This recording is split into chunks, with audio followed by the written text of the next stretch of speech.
so we can start.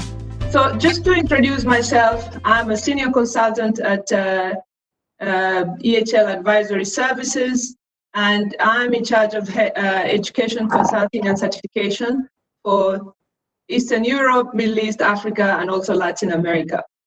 Today, I'm going to speak to you about trustworthy leadership, which is, speaking about leadership can take months, years, and to discuss about this important topic. But today, within these 20 to 30 minutes, I will share with you some notions that you can think about as you go forward with your leadership journey. And I cannot move my screen. I'm not able to move my PowerPoint presentation. Why? There you go. Okay. So we're going to look at how we define leadership. We're going to look at the notion of trust itself and what is trustworthiness from organization perspective and also from you and your subordinates or your direct reports. Also looking at the behaviors and attitude that I'm sure most of you know already, but just looking at it again so that we can move forward to looking at the foundation of trustworthy leadership.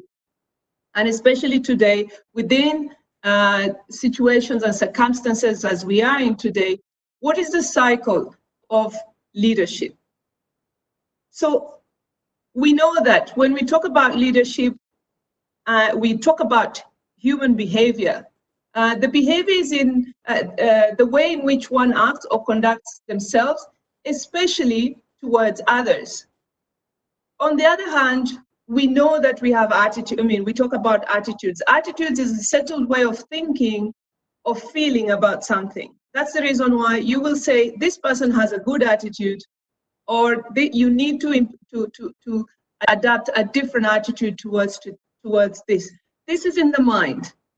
And everything that is in the mind, of course, we know that it's deeply ingrained in a lot of elements that is like in the deeper part of the iceberg. And that one includes the way you were brought up, the environment in which you grew up, and also your part of the education in which you've gone through. So then when we look at that also, we talk about personality.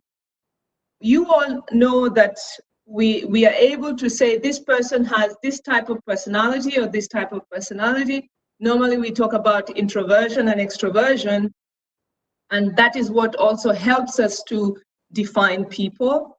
But personality is a person's characteristic pattern of thought and emotions and behavior, together with the psychological mechanism behind those patterns. So here now we are entering the sphere of psychology.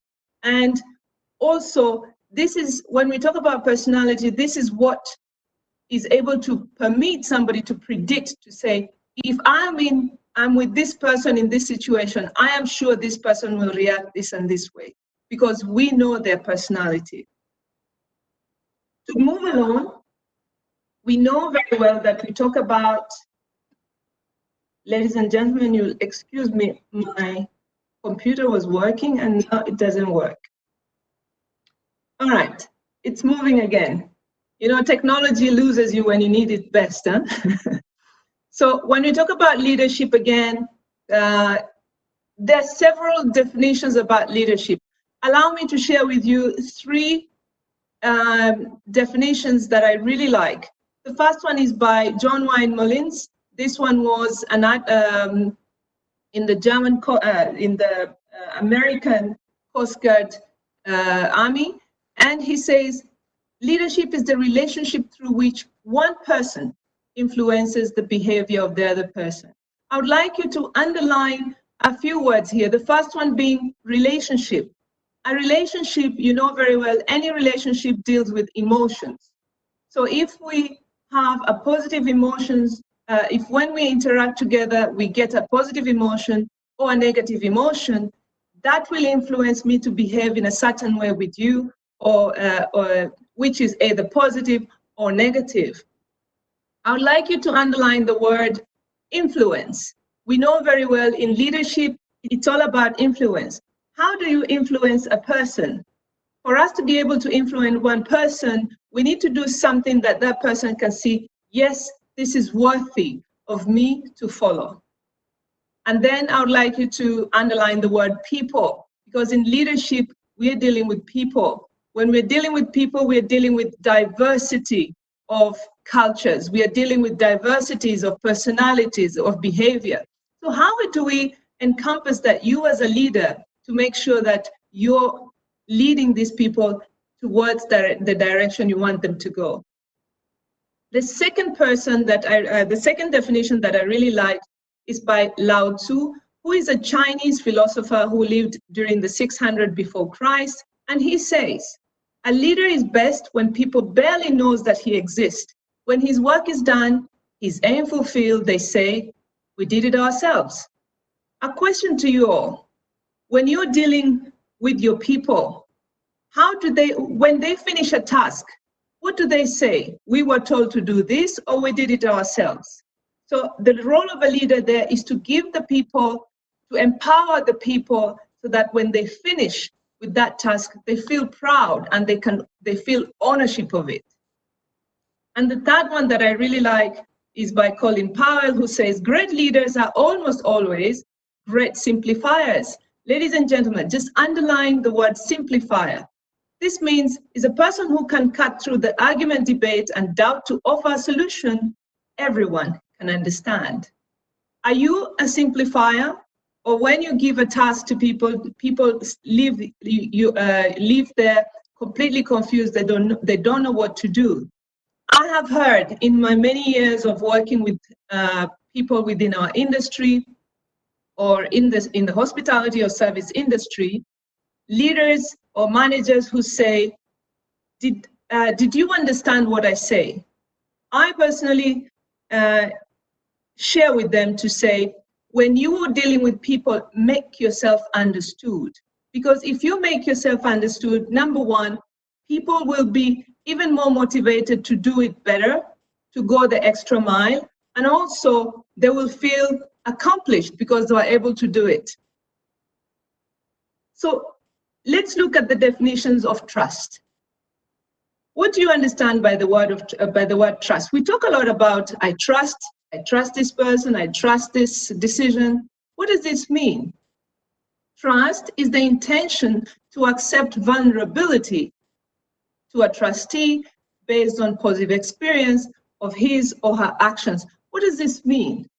What does the word vulnerability say to you? Are you able to show vulnerability? Different cultures have a very different way of looking at this word. It doesn't mean that you have to lose face or show that you are not up to the task or you do not understand what is happening, but it's just to accept that if you don't know something, just to say, this one, I am not able to do it. I mean, I do not know it, we'll find a solution together. When you lose that curtain to fall down, people see who you are, and then people are also able to trust you. On the other hand, trustworthiness, what does this mean? It's the extent to which an individual is perceived to demonstrate ability, benevolence, and integrity. Ladies and gentlemen, I would like to talk about the word integrity. What do you understand by the word integrity? This is when you say something and you do it. People will trust you if when you promise something, or when you say you'll do something, you do it. So there are two types of trustworthiness here. The first one is the distal trust. This is where trust is the trustworthiness of the organization, senior or strategic leaders. You, yourself, you have your leaders above you. Do you have that distal trust with them? I'm not going to ask you to answer me now, but think about also the second one, proximal trust. This is your direct reports, immediate manager. What's the relationship you have with these people? Do they trust you? Or when you enter the room, they feel, oh, somebody has entered, and their heart skips a bit, you know? Then there's a third element of trust, which is the propensity to trust, the willingness to rely on others. Ladies and gentlemen, this is also very challenging here. Why? Because at a certain, depending on who we are, depending on the environment in which we grew up, depending on the experiences that we have had, sometimes it tends to be challenging to rely on others. And you want to do everything yourself and you want to control everything. When you enter this sphere of wanting to control, subconsciously or consciously, and I'm using the word subconsciously by design, it's because sometimes we do things and we are not aware of what we are doing. So the question to all of us is, are we aware of what we do when we do something? Do people trust you? Do you trust them? And this is actually from meta-analysis by these three researchers that was done in 2007. Happy that you can, I can send you references later on for you to look into that. But they say, trust is linked to positive job attitude, psychological contract, effectiveness in communication, organization relationship, and most importantly, conflict management. If I trust the other person, then we are able to discuss and demystify anything to avoid conflict. We are able to communicate effectively and move our tasks forward. We are able to have a positive attitude towards what we are doing within the job sphere. Now, management is viewed as planning, organizing, directing, involving activities to subordinate staff. That's why I'm a manager and I'm able to plan and organize and give tasks to the other people. However, leadership is viewed in terms of communicating with others, motivating others, encouraging other people to do better, involving other people with our decisions. And here it's all doing things for people, with people. So what does this mean? It means when we are in the leadership mode, we need to think about how the other people feel about us, how the other people are able to communicate with us. Do you feel trusted by your people? Do you trust your people? If not, what are you doing to make sure that this is in place? So the difference in attitude there, ladies and gentlemen, is one, when we're in the management sphere, we adopt impersonal or passive attitudes towards the goals, because a goal is a goal. We need to achieve this goal. And also when we are communicating on tasks, it's really, we talk about deadlines, we talk about activities and all the things that we have to do within the management sphere.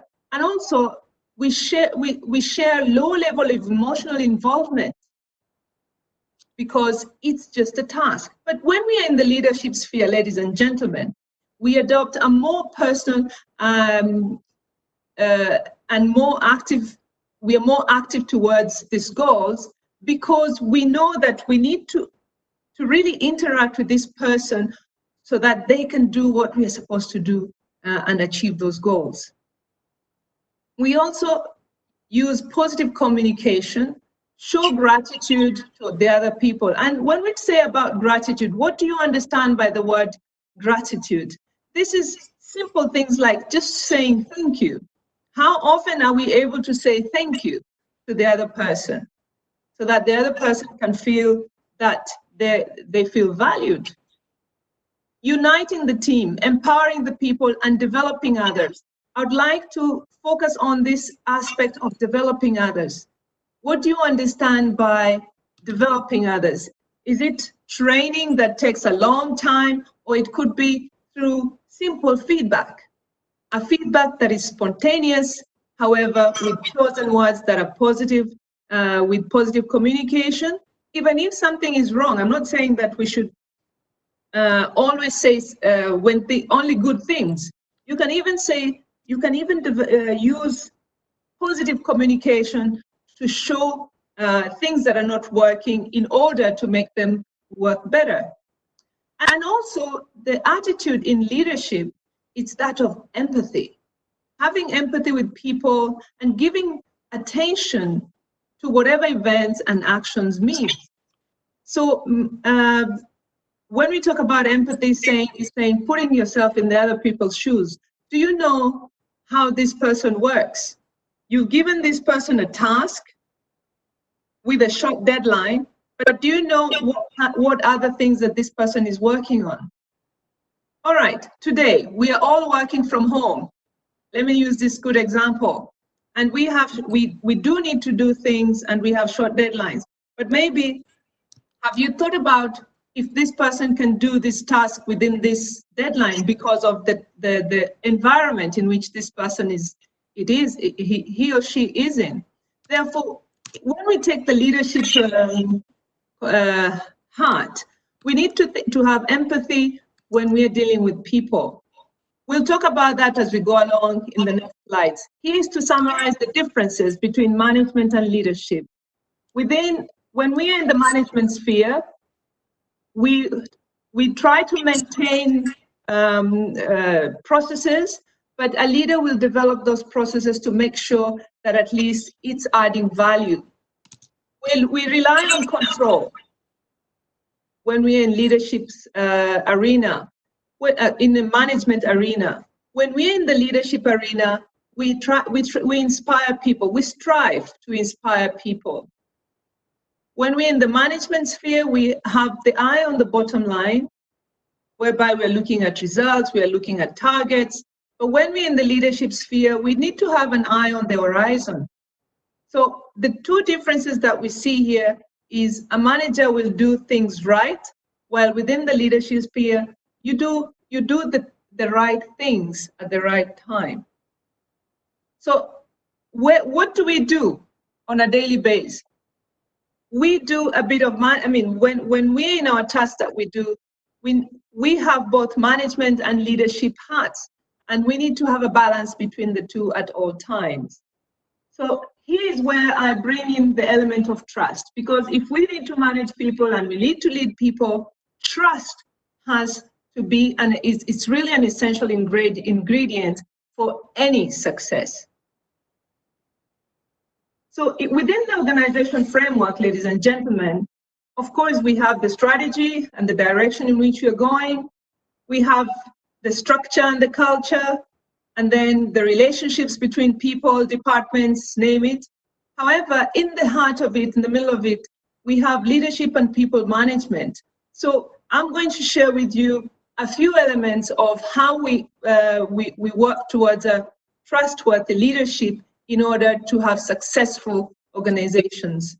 So the foundations of trust, as trustworthy leadership, we look at 6 components or 6 foundations. The very first one depends on you. You as a person need to clarify purpose and integrity through an ongoing inner journey. Do you understand your own values? Do you know who you are? It's a very big question, because knowing myself will help me work with others better.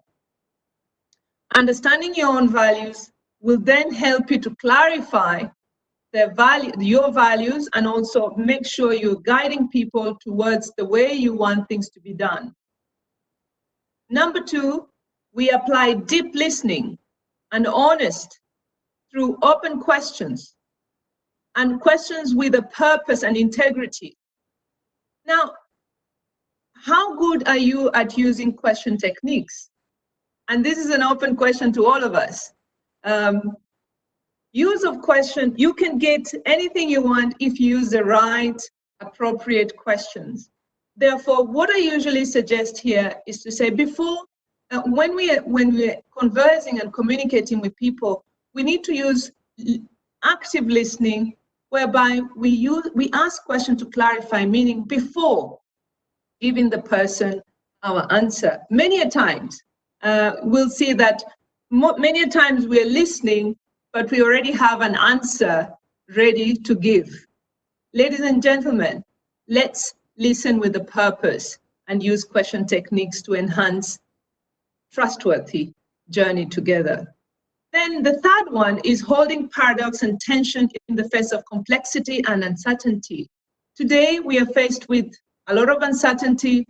Businesses are on hold. People also have a lot of uncertainty.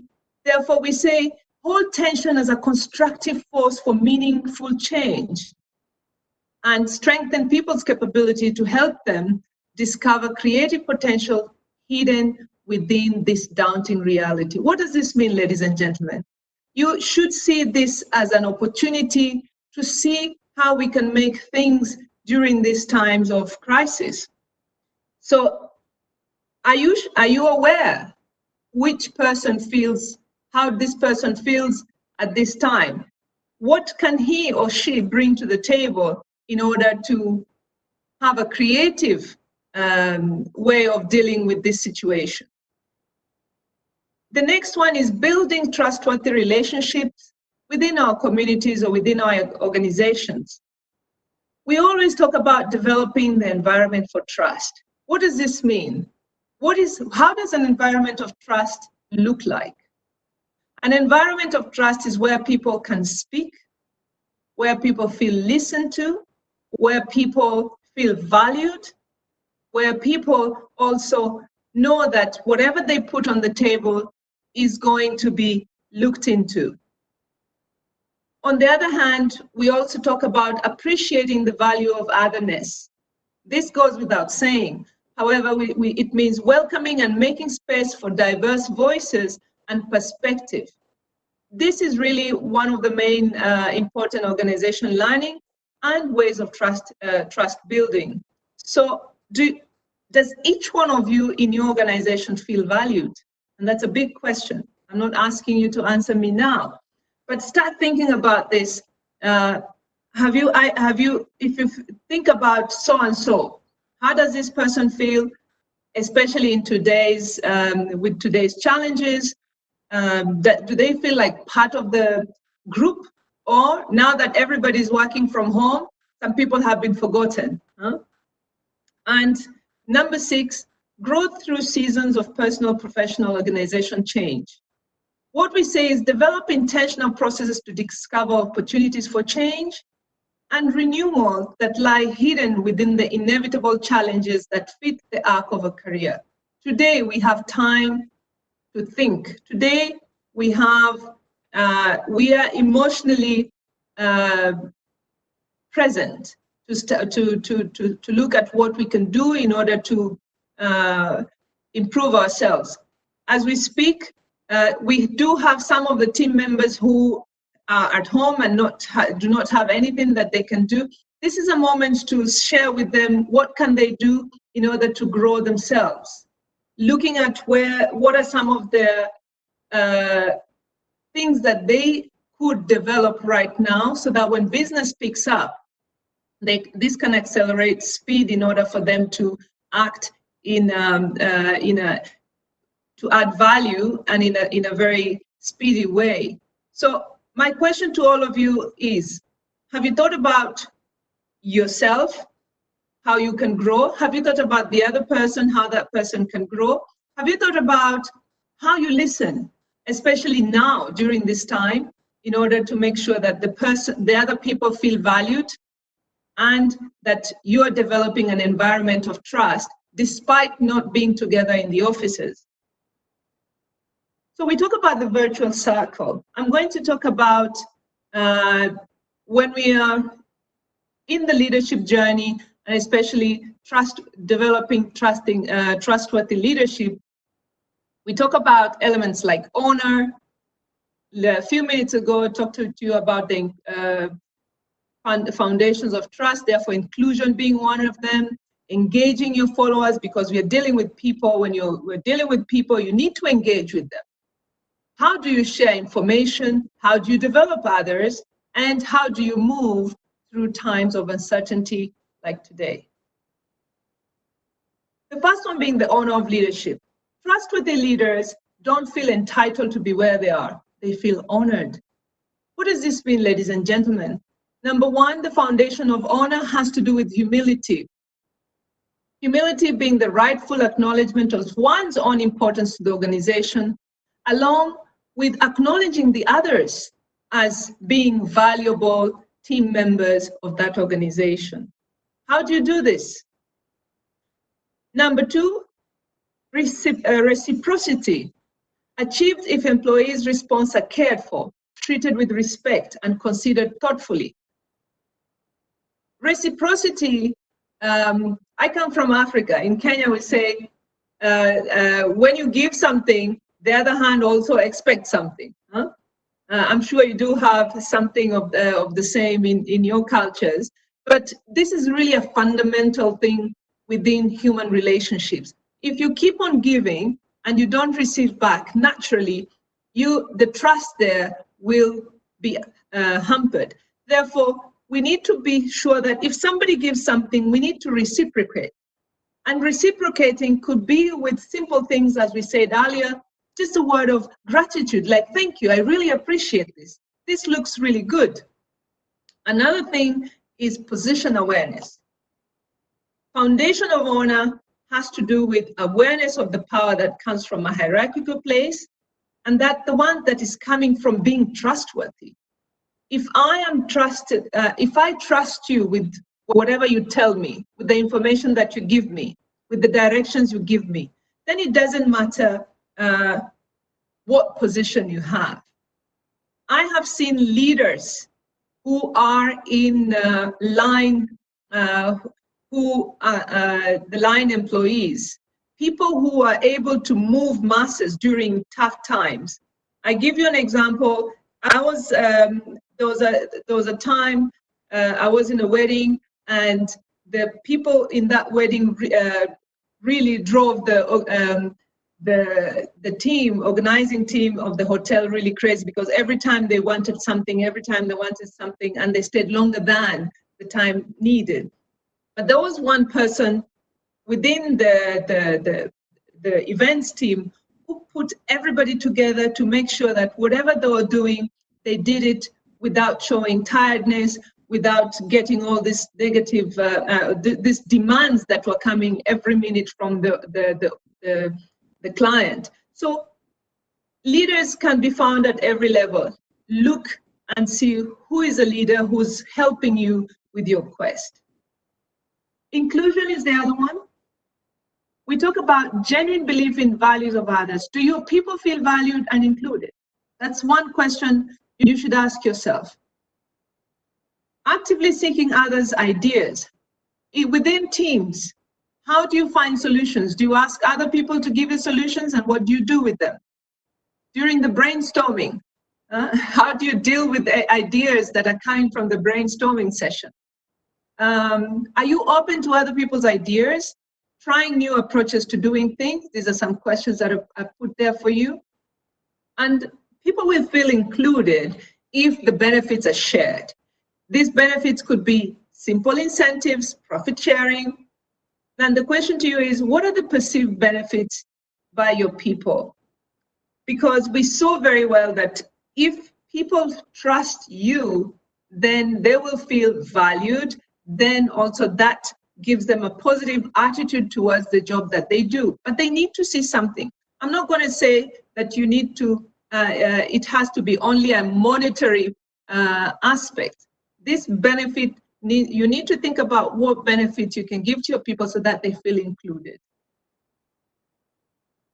We need to engage our followers. Number one, we need to invite people to feel they have a choice. On the other hand, we need to make sure that people play along. They're playing along with others. So if there's a decision that has been made, how do you make sure that everybody is engaged with that, within that decision, right?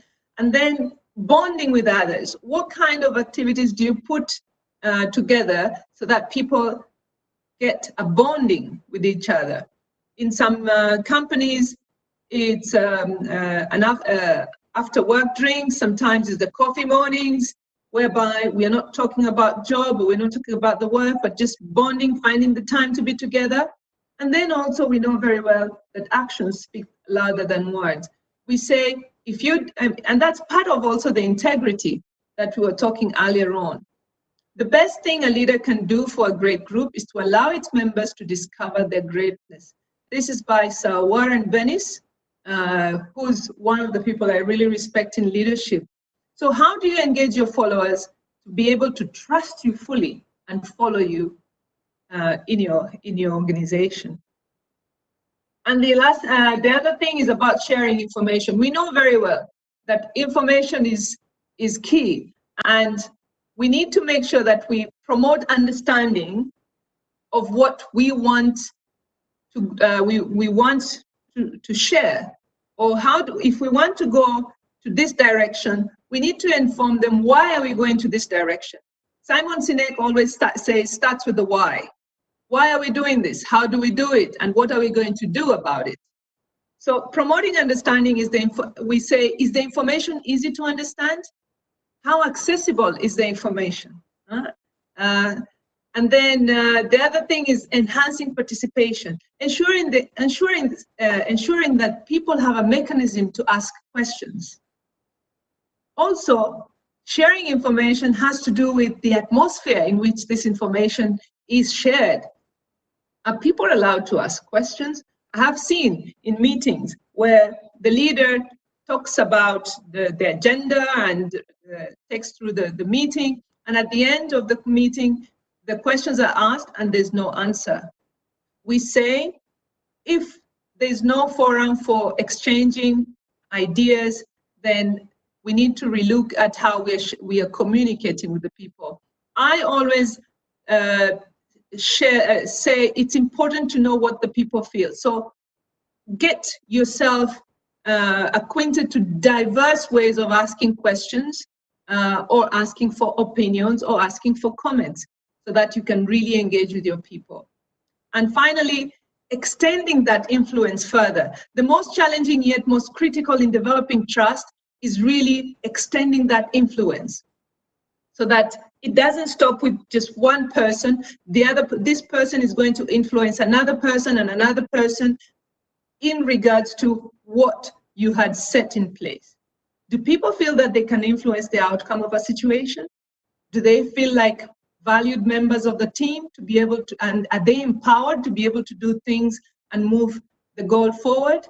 These are some of the questions you need to ask yourself. So in sharing information, as I said earlier, is make yourself understood and share information at the right time appropriately. We say when in sharing information, we are creating full lives, pursuing many accomplishments.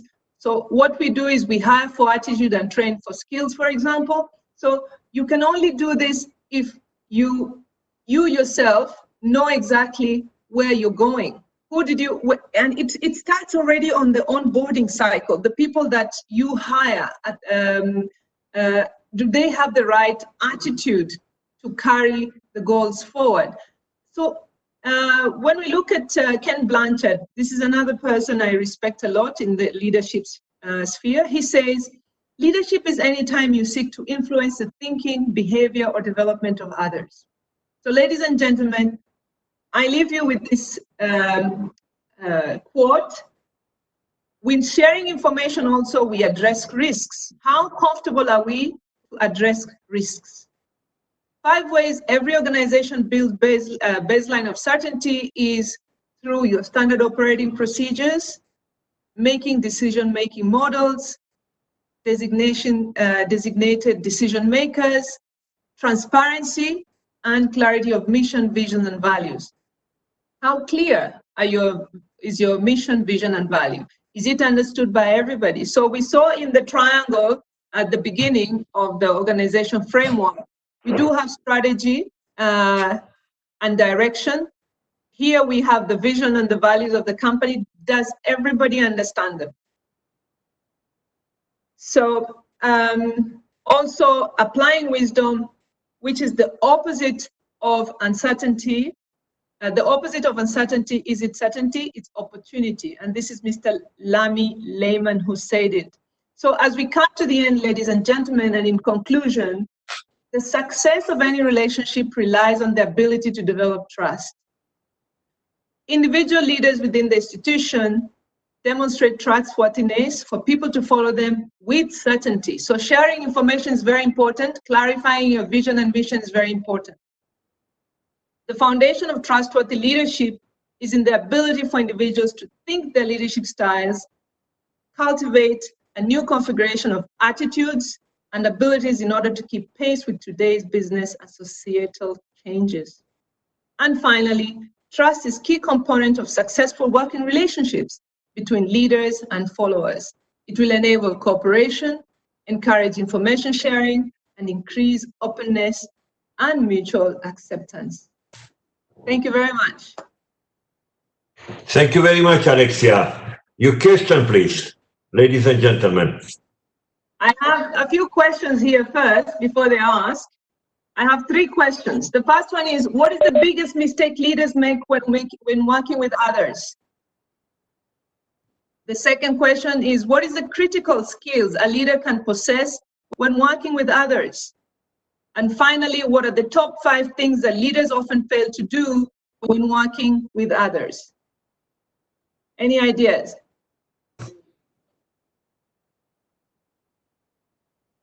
These are for they can answer this for the quiz, yes. Yeah.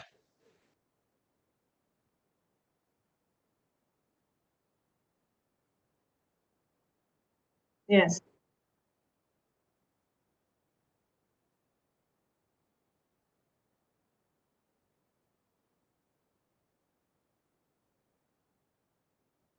Yes. So I will I have a question. So let me stop sharing. I will stop sharing my screen. Okay. And I will give you these questions, Joel, also, so that you can give it to the people. Great. Hello, I have a question. So what would be, in your opinion, most important during a crisis such as one that we are now, in terms of, hiring somebody, creativity or attitudes? Can you introduce yourself, Flavia, please? I'm sorry, I'm Flavia. And what are you doing in your life, Flavia? I'm the CFO of a hotels network company. Okay, thank you very much, Flavia. Thank you. Yes, so your question. What is important? What would be important? What is important in a crisis like the one that we are in today, when hiring people, creativity or attitudes? That's a very good question. First and foremost, I will take you back to what we discussed earlier on. What you need to do first is to ask yourself, here we are today. We need to re-look at our strategy and see where we want to go from here and how we can go from here. Once you do that, then you're going to look at, who do I need? You're hiring for attitude or you're hiring for skills? First and foremost, the people you need to hire needs to have a basic set of skills. And personally, I will hire for an attitude that is going to accelerate, is going to help me. This person is going to help me to accelerate the task we have at hand, right? Mm-hmm. So as we say it again, and that was in one of my slides, is you need to make sure that you can trust this person that is going to help you achieve your goals that you've set. Okay. I hope I answered your question here. Yes, you did. I would hire the same based on attitudes. Thank you. So again, I want to reiterate to everybody, this is the time really to relook at the strategy and see, here we are now, because the strategy we made until today, the pandemic has impacted us. So we need to reset and say, now we are going to look at this and we're going to look at this. Who are the people, even maybe restructuring the team according to the capabilities and the attitudes that needs to help us accelerate that goal that we want to achieve right now. So it requires agility. It requires your agility and your people's agility to take it to the next level. Thank you. Next question. Next question, please. This is a shy group, Mr. Yunus. Hello, this is Irina from Bucharest, Irina Samanka from Bucharest. So I have a question. What do you think about multitasking? Is it better to have like staff working in a hotel, like do a certain work, or to be multitasking? I know the future is automatization and so on, but now what we are living and for these moments, what do you think about multitasking? Thank you very much, Irina, for your question. That's a very big question. And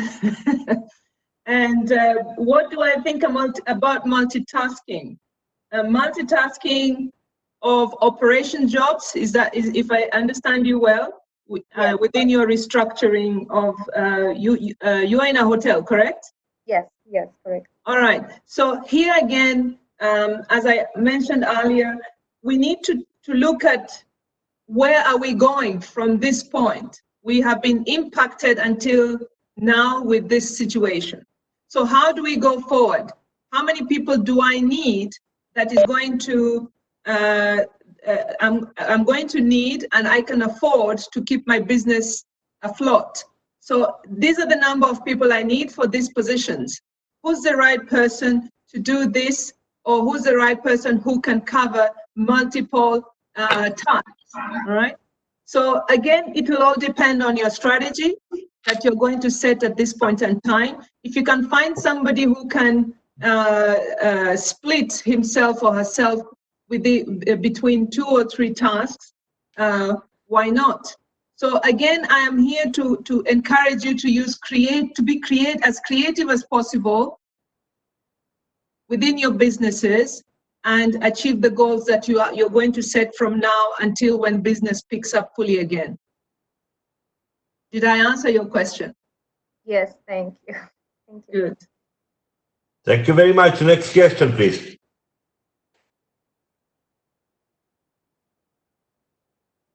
Please. Good people.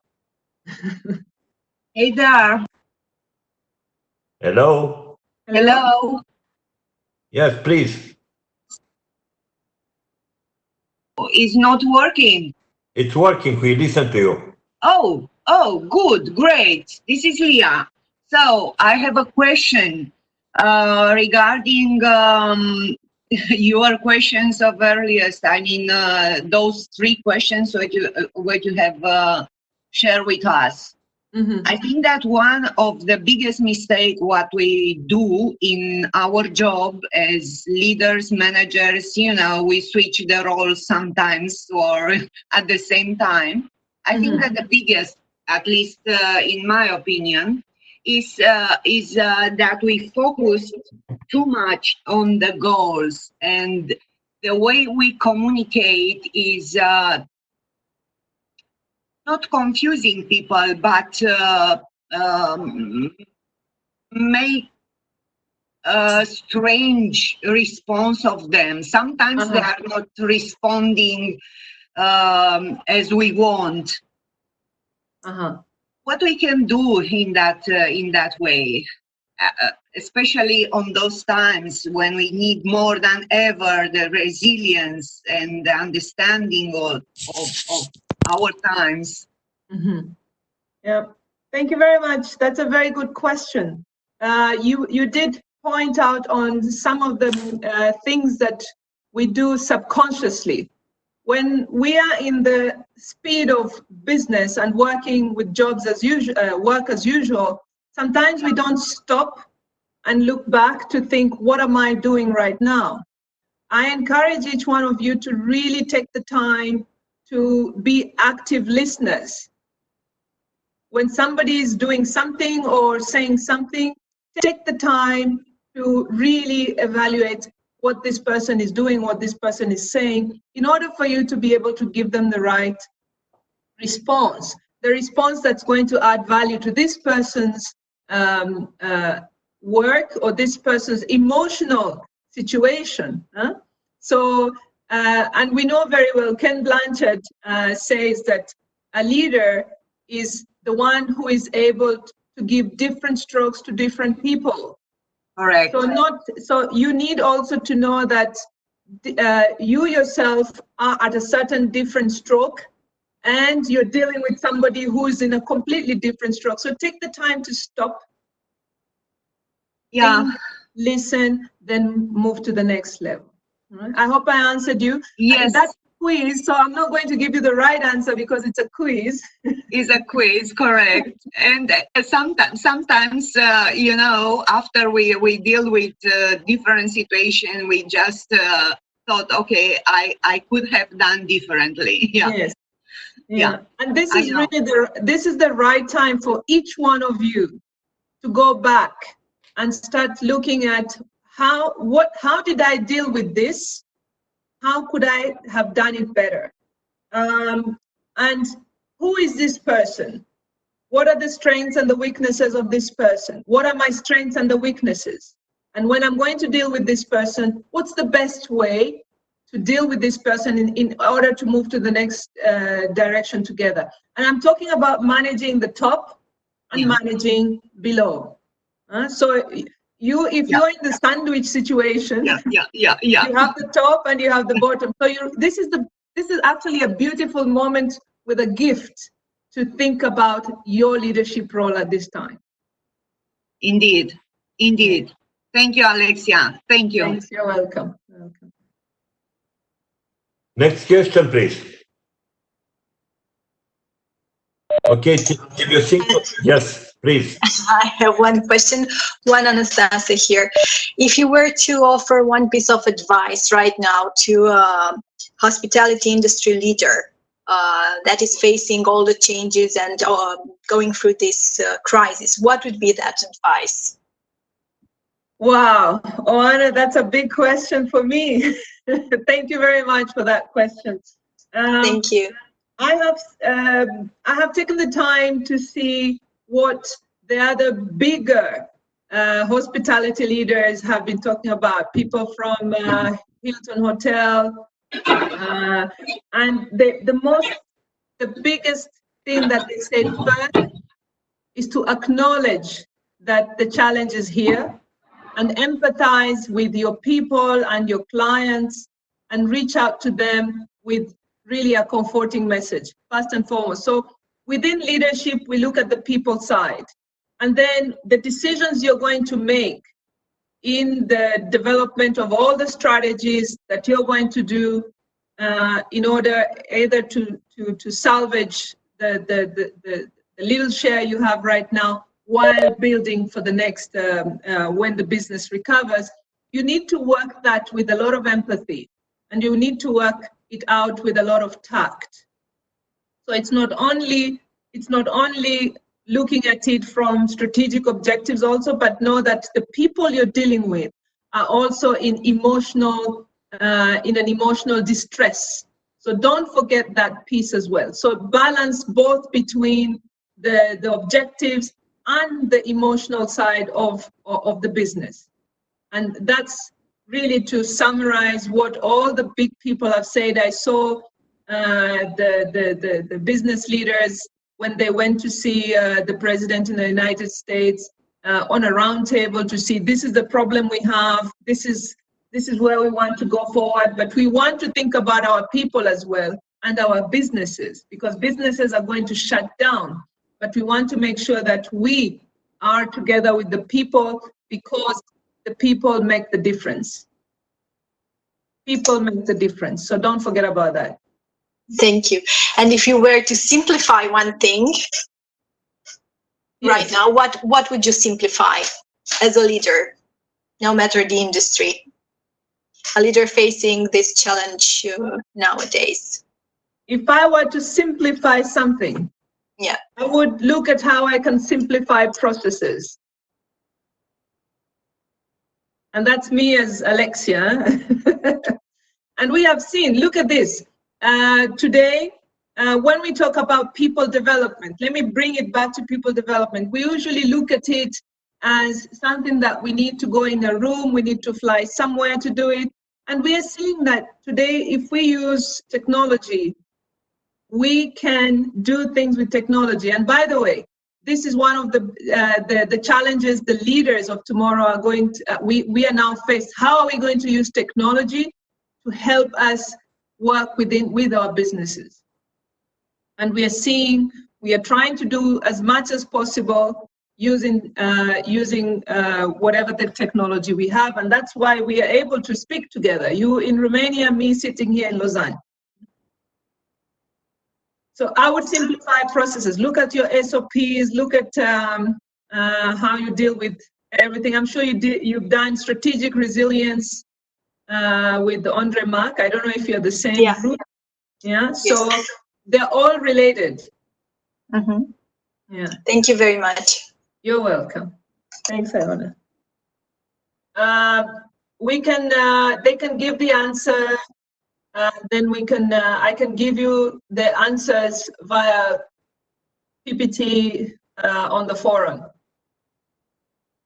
So the biggest mistakes leaders make when working with others, and again, it's when working with others. Then what's the most critical skill a leader can possess when when working with others? And what are the top 5 things that leaders often fail to do when working with others? And I think through our discussion with Irina, I think a few answers are there already. Yes, I have another question. It's me, Irina.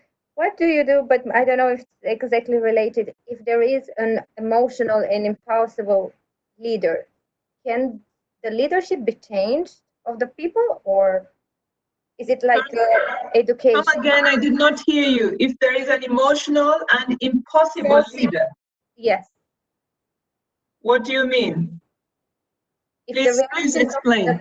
If the reactions of the leaders are based on emotion and are impulsive, and their reaction of emotion instead of reflecting, is this can be changed in time, or is it the same like I don't know, with education in people that cannot be changed unless they want to? Or how do you see this as a leader? That's a very good question. I'm trying to get back to the, let me stop sharing my screen because I cannot, there we go. All right, so it's a very good question, and this question takes us to knowing yourself and knowing others. If you know that this person is emotional and impulsive, you need to utilize your emotional intelligence as well, which is another topic, to be able to deal with this person. Also, understanding how to communicate with this emotional and impulsive person is key. Therefore, you need to ask yourself, when I go to this person, what's the best way to communicate or to engage with this person? Why does this person become emotional and impulsive? What is the right time to speak to this person? So you go through your own intrapersonal communication in order to prepare yourself to get into communication with this person. Because can you change this person who has been employed to work on this to take on this leadership position? I don't think I have that answer. If you can, you make your choices there and you make your decisions. But if it's somebody you have to work with, then both of you need to come to an understanding on how to work together and create that environment of trust when working together with this person. Irina, do you want to have a boss with no emotion? Then do you think that emotion is something positive or negative? I think emotions are positive, but I think, I mean, it's very important. Of course, I'm also an emotional leader, I have to say, but I'm trying to put before my values and to put behind my feelings, actually. And I'm fighting for this because at a certain point in a business, you also have to be rational. And in order to build trust, I mean, if you're emotional and your reactions are emotional, then, you know, you might hurt some people also. So it's a little bit tricky. Yeah, that you have emotion, but the good emotion, yeah? Because yes, I know, and Alexia, she knows also that what I'm calling the cowboy leadership, yeah, with no emotion. You're shut and that's it. Okay, you have no emotion. And some people, they are saying it's a huge quality. And I saw, in fact, a lot of very good results for the company with a team of a manager with no emotion for the company. Now, I don't know if the same thing for the people, but Alexia, I want to ask you something that you put on a slide.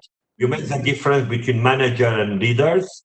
And Yes. it's a big confusion. Usually when they are speaking, we do not know what they are speaking on. We are speaking about leaders and or about managers. You know, I'd like to ask you a very tricky question. Can you be a very good manager without being a leader? Or can you be a leader being a lousy manager? What do you think? It's a very good question, Ray. When do we do what? And when you're having a task, what do you do in the management sphere and what do you do that is in the leadership sphere? If you're dealing with people, then you will have an element of both. And the answer here is, what percentage are you working in the management sphere and leadership sphere? So to answer your question, I believe that you will find leaders at every level of the company, even those who are not called managers, because they have the ability to lead people to achieve a goal. And I gave you a good example of this person who was really the motivator, who was really the one who was helping people within this very difficult wedding event, where the client was asking and asking and asking, and the manager would come and ask the people, the client wants this, and the client is right, the client wants this. And this person was able to unite everybody to say, let's deal with this one. We'll discuss this later. So they want this, let's give them, let's do this, let's, let's get our energy together and finish this task. Because at the end of the day, we have to finish the task. So what do you do within your tasks on a daily basis? When are you in a management sphere and where are you in the leadership sphere?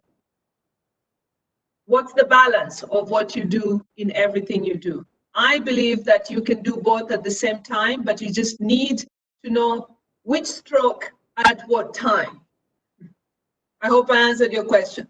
Thank you very much. I just want to pay attention to our colleagues, and they are watching you today. Yes. Just to pay attention on this thing is not the same thing. The easiest definition for a leader is that you need followers. Mm-hmm. Not necessarily each time for manager to have followers. Yes. People need to execute and make the difference, as Alexia, she mentioned, when you need to be also a leader and to have followers, and when you have to really to be a manager, a good manager. And as an example, what's happened now, it's a new method, and it's coming from politics, using fear. Mm-hmm. Okay? We are everybody under the fear, and some smart people, they are using this fear to show how good leaders they are, because they start with propagating fear, and they are coming as the people who bring the solution. They are the gods who will help you and will give solution.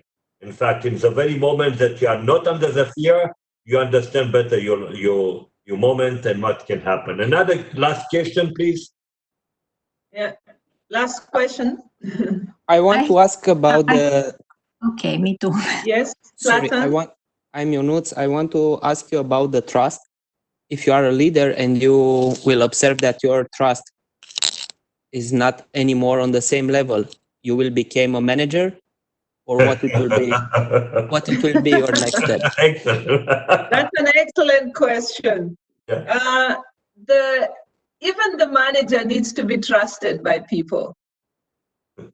So trust has nothing to do with position. Trust has to do with the emotional impact you give to the people. So you will receive these slides, and then you can see how trust impacts the way you deal with people, whether in a management level sphere or a leadership sphere. If people don't trust you, Platon, being a manager is going to be extremely difficult.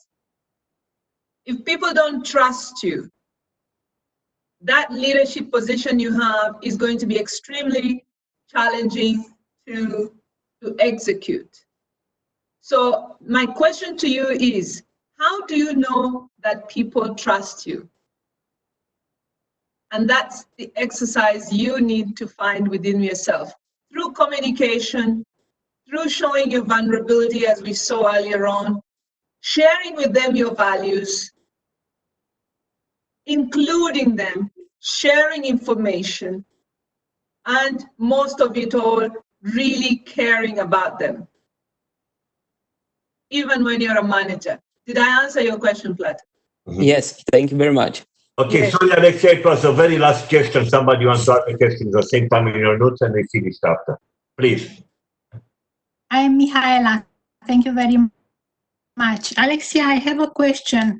We understand and we know it very well, and thank you for the presentation. Trust is extremely important for a leader Yes. to move forward his or her team, for the team development. Mm-hmm. What other elements do you think are important for a leader to make his or her team developed further, apart from trust? Thank you very much, Michaela, for that. Of course, these are some of the questions I've asked in the three quick questions for the quiz, right? So, of course, trust is a very important element for making people have a psychological contract with you. But as a leader, you need to ask yourself, as the other two ladies asked before, do they have the right attitude or the right skills to move, to be able to take us towards our goal?